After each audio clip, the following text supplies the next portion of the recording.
ನಮಸ್ಕಾರ ಸ್ನೇಹಿತರೆ. ದೊಡ್ಡೋರು ಹೇಳ್ತಿದ್ರು, ಏನು ತಿಂತೀವೋ ಅದೇ ಆಗುತ್ತೆ.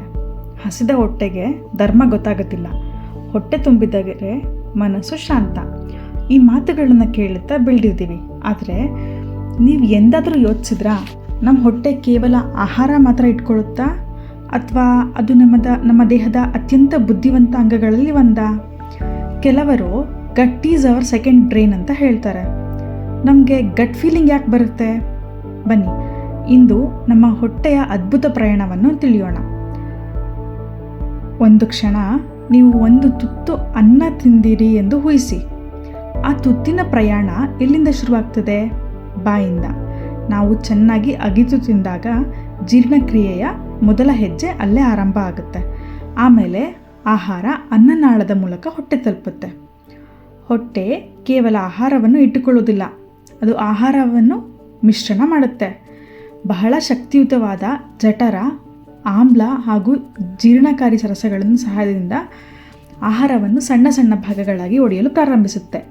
ಆದರೆ ಇಲ್ಲಿ ಒಂದು ದೊಡ್ಡ ಪ್ರಶ್ನೆ, ಅಷ್ಟು ಶಕ್ತಿಯುತವಾದ ಆಮ್ಲ ನಮ್ಮ ಹೊಟ್ಟೆಯನ್ನು ಯಾಕೆ ಕರಗಿಸುವುದಿಲ್ಲ? ಯಾಕಂದರೆ ನಮ್ಮ ಹೊಟ್ಟೆಯ ಒಳಭಾಗದಲ್ಲಿ ಒಂದು ವಿಶೇಷ ರಕ್ಷಣಾತ್ಮಕ ಲೋಳೆ ಪದರವಿದೆ.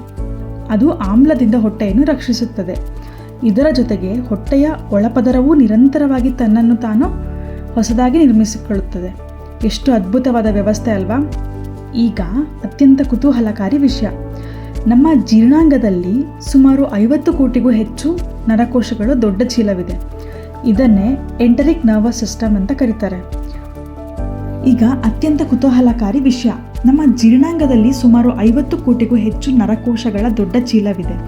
ಇದನ್ನೇ ಎಂಟರಿಕ್ ನರ್ವಸ್ ಸಿಸ್ಟಮ್ ಅಂತ ಕರೀತಾರೆ. ಇದು ನಮ್ಮ ಮೆದುಳಿನ ಜೊತೆ ನಿರಂತರವಾಗಿ ಮಾಹಿತಿ ವಿನಿಮಯ ಮಾಡ್ಕೊಳ್ತಾ ಇರುತ್ತೆ. ಅದಕ್ಕಾಗಿ ಹೊಟ್ಟೆಯನ್ನು ಸೆಕೆಂಡ್ ಬ್ರೈನ್ ಅಂತ ಕರೀತಾರೆ. ಅಂದರೆ ಇದು ನಮ್ಮ ತಲೆಯಲ್ಲಿರುವ ಮೆದುಳಿನಂತೆ ಯೋಚಿಸುತ್ತದೆ ಅಂತಲ್ಲ, ಆದರೆ ಜೀರ್ಣಕ್ರಿಯೆಯನ್ನು ಅನೇಕ ಕೆಲಸಗಳನ್ನು ಸ್ವತಃ ನಿಯಂತ್ರಿಸಬಲ್ಲ ಒಂದು ಅದ್ಭುತ ನರಜಾಲ ಇದಾಗಿದೆ. ಇವಾಗ ಗಟ್ ಫೀಲಿಂಗ್ ಅಂದರೆ ಏನು? ನೀವು ಎಂದಾದರೂ ಏನೋ ಸರಿ ಇಲ್ಲ ಅಥವಾ ಇದೇ ಸರಿಯಾದ ನಿರ್ಧಾರ ಅನ್ನಿಸ್ತಿದೆ ಅಂತ ಭಾವಿಸಿದ್ದೀರಾ?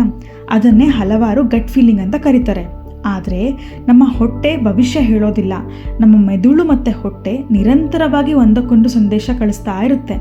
ಅದಕ್ಕಾಗಿಯೇ ಭಯವಾದಾಗ ಹೊಟ್ಟೆಯಲ್ಲಿ ವಿಚಿತ್ರ ಅನುಭವವಾಗುತ್ತೆ. ವೇದಿಕೆ ಮೇಲೆ ಮಾತನಾಡುವ ಮೊದಲು, ಪರೀಕ್ಷೆಗೆ ಹೋಗುವ ಮೊದಲು ಅಥವಾ ದೊಡ್ಡ ನಿರ್ಧಾರ ತೆಗೆದುಕೊಳ್ಳುವಾಗ ಹೊಟ್ಟೆಯಲ್ಲಿ ಏನೋ ಆಗ್ತಿರುವಂತೆ ಅನಿಸುತ್ತೆ. ಇದು ನಮ್ಮ ದೇಹದ ಒಂದು ಅದ್ಭುತ ಸಂವಹನ ವ್ಯವಸ್ಥೆ. ಆದರೆ ಒಂದು ವಿಷಯ ನೆನಪಿರಲಿ, ಗಟ್ ಫೀಲಿಂಗನ್ನು ಕೇಳಿ, ಜೊತೆಗೆ ಯೋಚನೆಯನ್ನು ಬಳಸಿ. ಇನ್ನೊಂದು ಕುತೂಹಲಕಾರಿ ವಿಷಯ, ನಾವು ಊಟ ಮಾಡುವಾಗ ಆತುರದಲ್ಲಿ ಮೊಬೈಲ್ ನೋಡ್ತಾ ಅಥವಾ ತುಂಬ ಒತ್ತಡದಲ್ಲಿದ್ದರೆ ಜೀರ್ಣಕ್ರಿಯೆಯ ಮೇಲೆ ಪರಿಣಾಮ ಬೀಳ್ಬೋದು. ಅದರಿಂದಲೇ ನಮ್ಮ ಹಿರಿಯರು ಹೇಳ್ತಿದ್ರು, ಶಾಂತವಾಗಿ ಕುಳಿತುಕೋ, ಗಮನ ಕೊಟ್ಟು ಊಟ ಮಾಡು ಅಂತ ಹೇಳ್ತಿದ್ರು. ಹೌದು, ಶಾಂತ ಮನಸ್ಸು ಜೀರ್ಣಕ್ರಿಯೆಗೆ ಸಹಾಯ ಮಾಡುತ್ತೆ. ಒಳ್ಳೆಯ ಆಹಾರ ತಿನ್ನೋದ್ರಿಂದ ನಮಗೂ ಒಳ್ಳೆಯದೇ ಆಗುತ್ತೆ. ಇನ್ನೊಂದು ವಿಷಯ, ನಮ್ಮ ಸಂಸ್ಕೃತಿಯಲ್ಲಿ ಉಪವಾಸ ಮಾಡುವ ಪದ್ಧತಿ ಇದೆ. ಇದನ್ನು ಹಲವರು ಭಕ್ತಿಯಿಂದ ಆಚರಿಸ್ತಾರೆ. ಇದರ ಬಗ್ಗೆ ವಿಜ್ಞಾನಿಗಳು ಅಧ್ಯಯನ ಕೂಡ ಮಾಡ್ತಾ ಇದ್ದಾರೆ. ಆದರೆ ಉಪವಾಸ ಎಲ್ರಿಗೂ ಒಂದೇ ರೀತಿ ಸೂಕ್ತವಾಗೋದಿಲ್ಲ. ಅದರಿಂದ ಉಪವಾಸ ಮಾಡುವ ಮೊದಲು ನಿಮ್ಮ ಆರೋಗ್ಯ ಮತ್ತು ಅಗತ್ಯಗಳನ್ನು ಗಮನದಲ್ಲಿಟ್ಕೊಳ್ಳೋದು ಮುಖ್ಯ.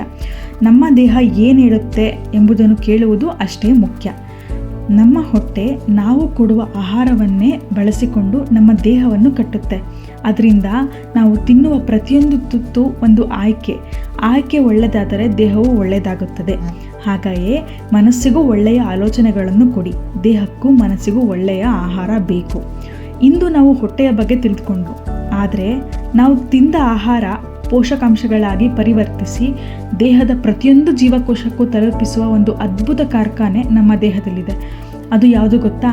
ಮುಂದಿನ ಸಂಚಿಕೆಯಲ್ಲಿ ನಮ್ಮ ಯಕೃತ್ತಿನ ಅಂದರೆ ಲಿವರ್ ಅದ್ಭುತ ಲೋಕವನ್ನು ತಿಳಿಯೋಣ. ಅಲ್ಲಿಯವರೆಗೂ ದೇಹವೇ ದೇಗುಲ. ಕುತೂಹಲ ಇರಲಿ, ಕಲಿಕೆ ಮುಂದುವರಿಯಲಿ. ಧನ್ಯವಾದಗಳು. ನಮಸ್ಕಾರ.